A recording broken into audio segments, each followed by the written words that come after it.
Força igual massa vezes aceleração. Mecânica, a ciência do movimento, pode ser resumida em uma equação. F igual ma. Este é um núcleo da mecânica clássica.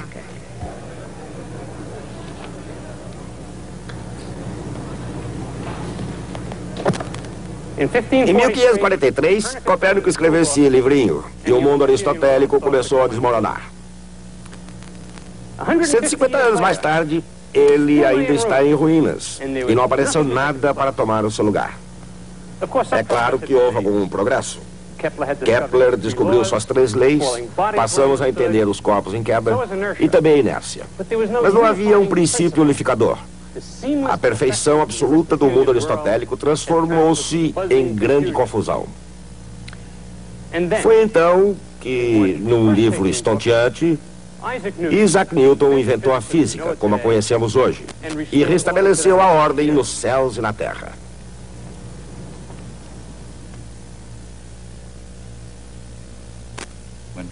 Ao se tentar descrever o mecanismo básico do mundo, uma questão natural é: por onde começar? Isaac Newton começou com 3 princípios fundamentais, as chamadas leis de Newton. Com a incrível rapidez e elegância de um gênio libertado, ele explicou o movimento de quase tudo na superfície acima da superfície da Terra. Reduzidas às suas essências, as 3 leis de Newton consistem numa equação extremamente poderosa. Força igual massa vezes aceleração. Compreendendo essa equação, o que ela significa e como usá-la, é possível compreender o universo mecânico.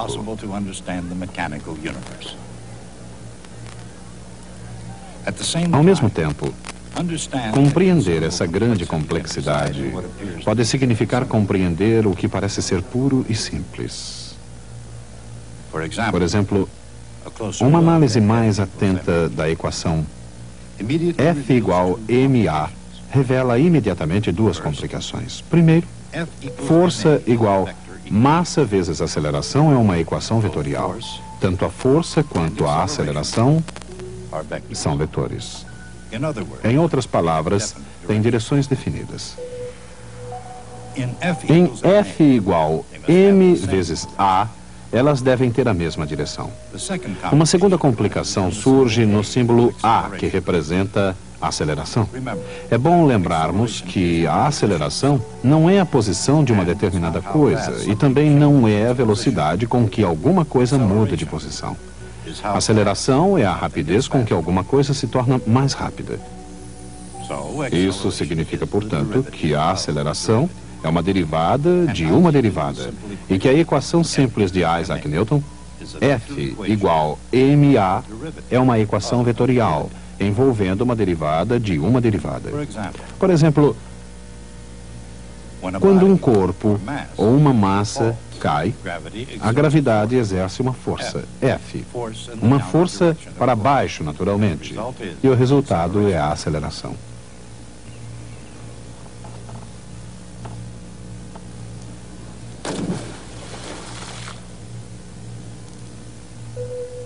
Assim temos F igual ma, aceleração e força na mesma direção. Complicado, no entanto, é bonito em sua simplicidade. Essa é a famosa equação. Mas, no caso de um corpo em queda, o que sabemos sobre a aceleração? Em primeiro lugar, ela é constante. Por outro lado, é a mesma para todos os corpos em queda. Mais ainda, ela é chamada G. A força da gravidade em todos os corpos em queda é igual à sua massa vezes a aceleração, G, para baixo. Mas essa equação também descreve movimento em outras direções, além da vertical para baixo.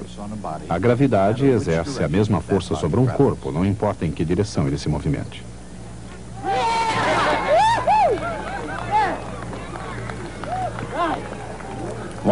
Quando um objeto está em movimento, desprezando-se a resistência do ar, a gravidade é a única força que age sobre ele. Quer seja solto de uma torre, atirado de uma montanha muito alta, ou levantado por um atleta.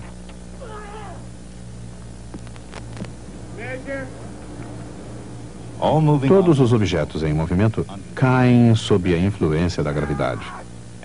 Uma equação que explica a trajetória de qualquer projétil na Terra é realmente muito poderosa.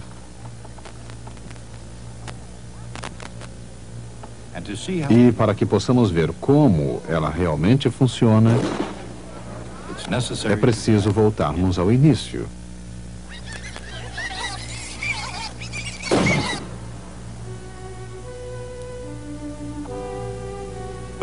Com sua primeira lei, Newton adotou a ideia da inércia. Ele escreveu: todo corpo permanece em seu estado de repouso, ou de movimento uniforme numa linha reta, a menos que seja obrigado a alterar esse estado por forças que lhe tenham sido impostas. A inércia foi uma ideia que Newton herdou de Galileu. Foi uma ideia extraordinária, que, ilustrada com imagens modernas, segue mais ou menos essas linhas. Uma vez em movimento, um corpo prossegue naturalmente em uma linha reta, a menos que seja influenciado por alguma força. A segunda lei de Newton indica exatamente de que maneira uma força altera o movimento de um objeto. Como explicou Newton, a alteração no movimento é proporcional à força aplicada. É feita na direção da linha na qual a força é aplicada.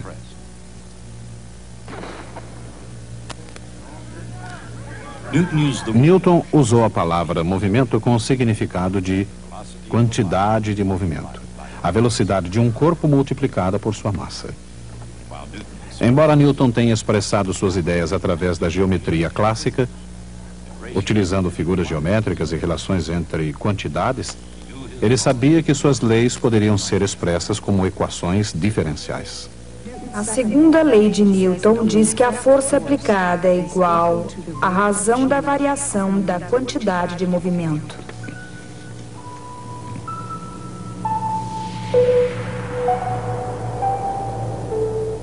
No caso de um corpo de massa constante, essa equação diferencial se reduz à força igual massa vezes aceleração, F igual ma.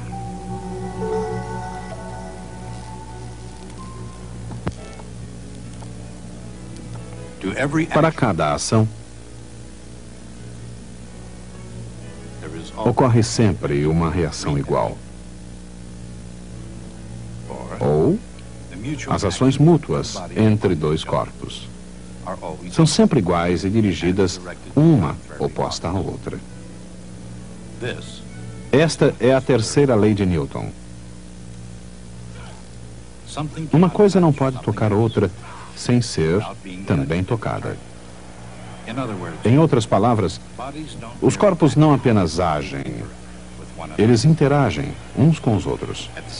Ao mesmo tempo, todas as três leis de Newton agem e interagem em todo o mundo físico.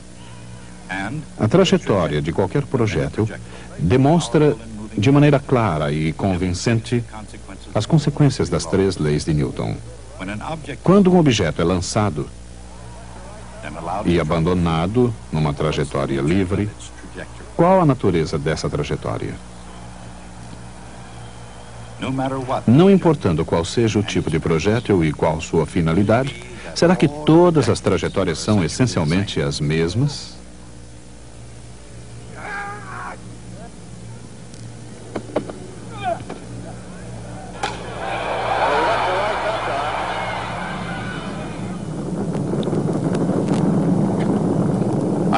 A compreensão do rumo de um projétil resulta da compreensão das leis que governam a força e o movimento. Já falamos de alguém que teve essa compreensão e um conhecimento de primeira mão sobre projéteis. Trata-se de Davi, célebre pelo lendário confronto com Golias.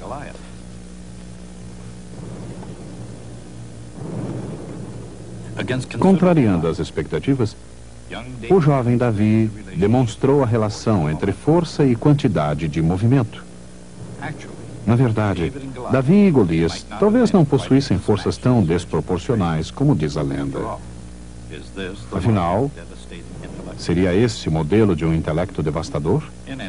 De qualquer maneira, Davi conseguiu demonstrar de maneira notável a força e a quantidade de movimento sem o auxílio de Aristóteles, e muito menos de Newton. Golias entendeu muito bem essa relação. Como se isso não bastasse, sentiu a lei da gravidade. Outro fenômeno que funcionava muito bem, mesmo antes que fosse compreendido.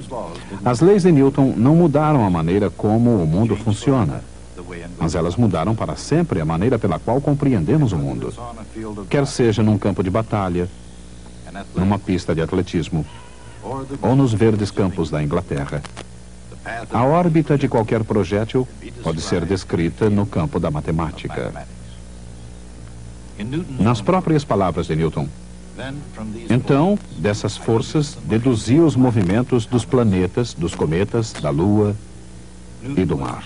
Newton não foi o primeiro a refletir sobre a trajetória de um objeto em voo na Terra ou no céu. Mas ele foi o único a perceber que as mesmas leis governam o rumo de ambos. Muito antes de Newton, Galileu Galilei descreveu com perfeição o movimento balístico. Ele percebeu que os corpos podem cair verticalmente e se movimentar horizontalmente ao mesmo tempo. Do ponto de vista de Galileu, que abrangeu tudo, dos céus aos jardins celestes da Renascença, o movimento de um corpo tem duas componentes, independentes uma da outra. A extraordinária descoberta de Galileu é explicada pela extraordinária equação de Isaac Newton.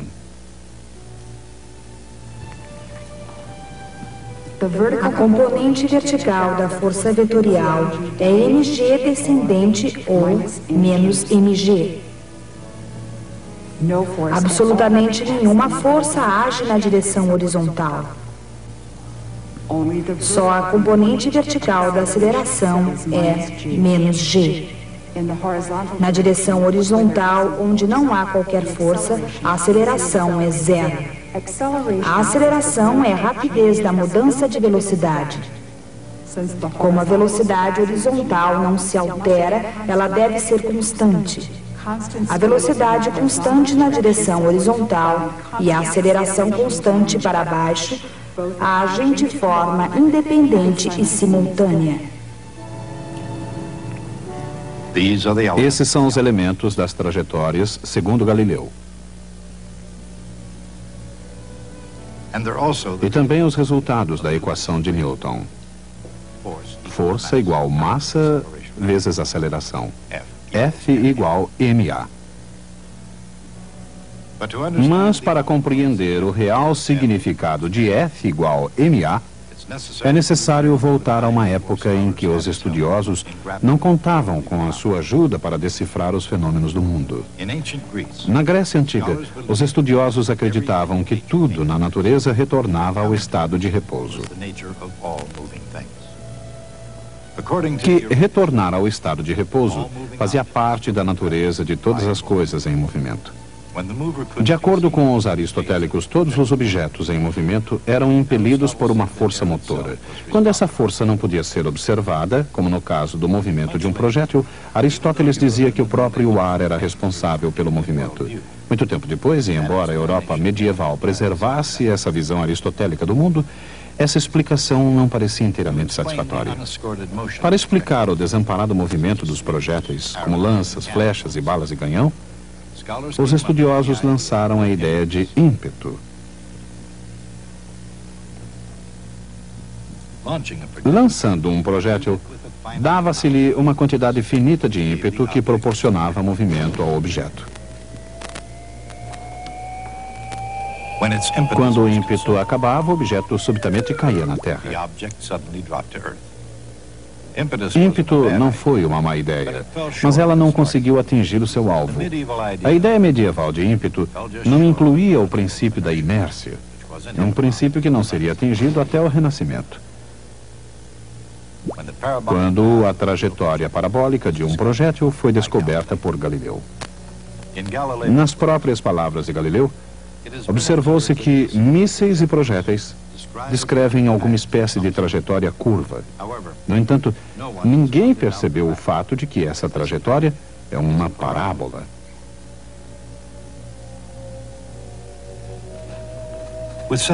Com essa descoberta, Galileu veria o reinado de 2000 anos do mundo aristotélico chegar ao fim.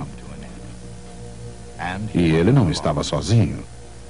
Aproximadamente na mesma época, Johannes Kepler, Christian Huygens, da Holanda, e René Descartes, na França, e outros começaram também a ver o universo com novos olhos.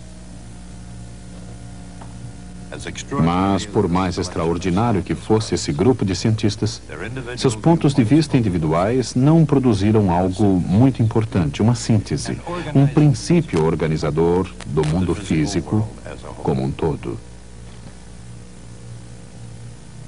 Seria necessária a ocorrência de circunstâncias extraordinárias para explicar o mundo. Seria preciso aparecer a pessoa certa, no lugar certo, na hora certa. A hora certa foi em 1665.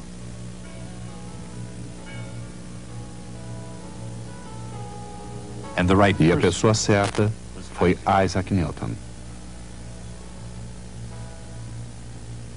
Com apenas 23 anos de idade, Newton concebeu as descobertas que alterariam para sempre a nossa compreensão do universo.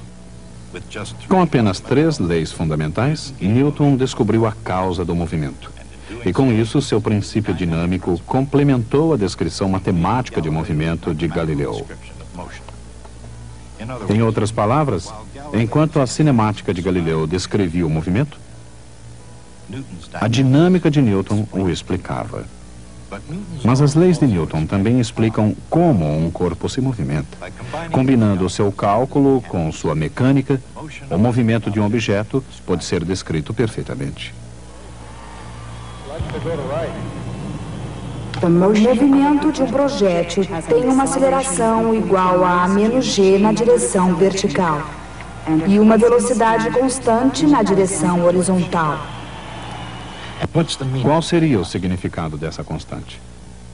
A força por trás da propulsão desse objeto tem origem no impulso do tronco do atleta. Essa força dura apenas um momento e determina a velocidade inicial do arremesso.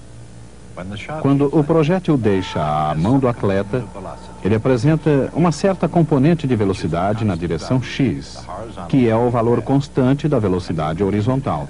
Uma velocidade que será mantida durante toda a sua trajetória até atingir o solo. No entanto, o componente vertical de velocidade se altera de um valor igual a menos g. A derivada da velocidade vertical em relação ao tempo é menos g, não zero.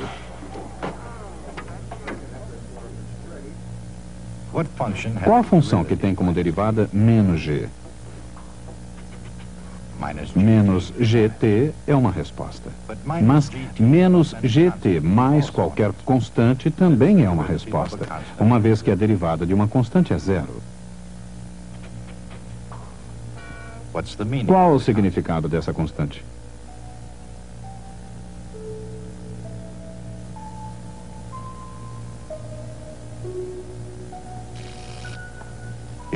É a velocidade vertical com que o objeto inicia sua trajetória, mesmo que ela tenha início com uma explosão.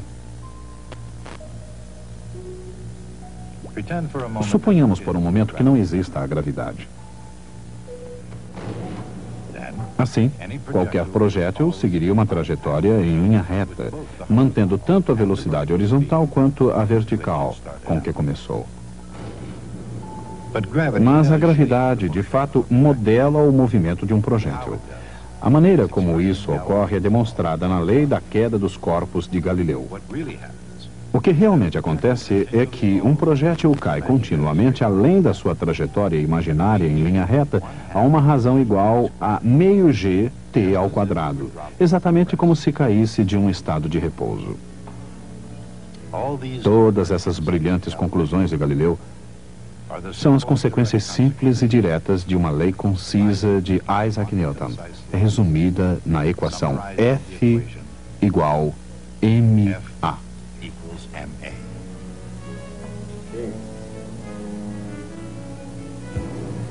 Temos aqui outra história de Davi e Golias. Naturalmente, eu sou Davi. E ali está Golias, pendurado naquela árvore. Mas agora, em vez de um estilingue, vou utilizar uma arma mais complexa. Eila. Eu sei que no momento em que aciona o gatilho, ele se assusta e solta a árvore. E vai cair. Quando vou precisar deixá-lo cair para atirar e atingi-lo? Vou saber a resposta da mesma forma como qualquer grande caçador faria. Através das equações da balística. Precisamos conhecer Z e X.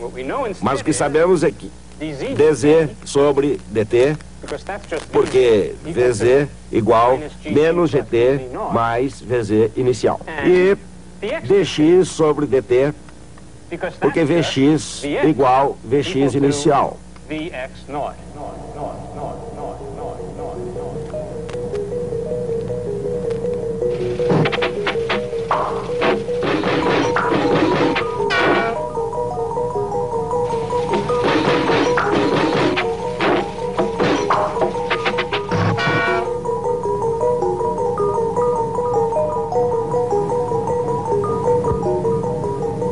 Menos meio g t ao quadrado. Agora, se o efeito da gravidade, essas seriam as equações de uma linha reta. Uma linha reta desde o cano da espingarda até o alvo. O efeito da gravidade é fazer o míssil cair abaixo dessa linha reta, de uma quantidade igual a meio g t ao quadrado. Assim, a verdadeira trajetória é essa. Mas essa é exatamente a mesma distância que o macaco irá cair, desde que a arma esteja apontada na posição inicial do macaco. Ele cairá os mesmos meio g t ao quadrado e encontrará o míssil no ar. É isso que queremos fazer para solucionar o problema. É o que vamos fazer. Agora vou atirar no macaco. Alguém poderia perguntar por que vou atirar no macaco. Melhor não perguntar. Não estamos falando de ética, estamos falando de física. Podemos ver que o feixe de laser passa pela mira da espingarda e atinge o macaco. Agora vou carregar o meu lançador de mísseis. Estamos prontos para atirar. Devo dizer-lhes que treinei essa demonstração muitas e muitas vezes. E nas centenas de vezes que fiz essa demonstração, jamais atingi esse macaco. É por isso que ele continua colaborando como voluntário. Vamos ver agora. Prontos? Vamos nós. Here we go. Vamos nós. We got him. Conseguimos. Essa pode ser a primeira vez que o macaco foi morto por uma equação. Mas que equação, hein? Se perguntarmos a um físico padrão qual é a mais importante das equações simples em toda a física, a resposta provavelmente será F igual ma. Mas existe algo muito misterioso com relação a esta equação. Ela possui apenas três quantidades: força, massa e aceleração. Sabemos muito bem o que significa aceleração. Mas o que é exatamente força? E o que queremos dizer com massa? Uma maneira de descobrir é exatamente utilizando essa equação. É o que fizemos hoje no caso da gravidade. Não descobrimos nada sobre a natureza da gravidade ou por que ela age. Mas usamos essa equação para determinarmos a força que age sobre um corpo. Ela não diz nada sobre gravidade ou sobre a natureza. Se soubermos a massa de um corpo e observarmos sua aceleração, poderemos descobrir a força que age sobre ele. Mas sem essa equação, não sabemos a massa de um corpo. Sem sabermos a massa de um corpo, a equação não significa absolutamente nada. Será possível que a mais importante das equações simples da física seja um absurdo lógico sem o menor sentido? Esse é o problema que os filósofos vêm debatendo há mais de 300 anos. Mas uma coisa é clara. Antes que Isaac Newton formulasse essa equação, o mundo era muito confuso. Depois dela ter sido escrita, o mundo tornou-se ordenado, compreensível e previsível. Assim, o que quer que possa ser essa equação, ela certamente não é desprovida de sentido. A única maneira de compreender essa equação é utilizando-a. É sobre isso que versará o resto da nossa história. Força igual massa vezes aceleração. Mecânica, a ciência do movimento, pode ser resumida em uma única equação. Força igual massa vezes aceleração.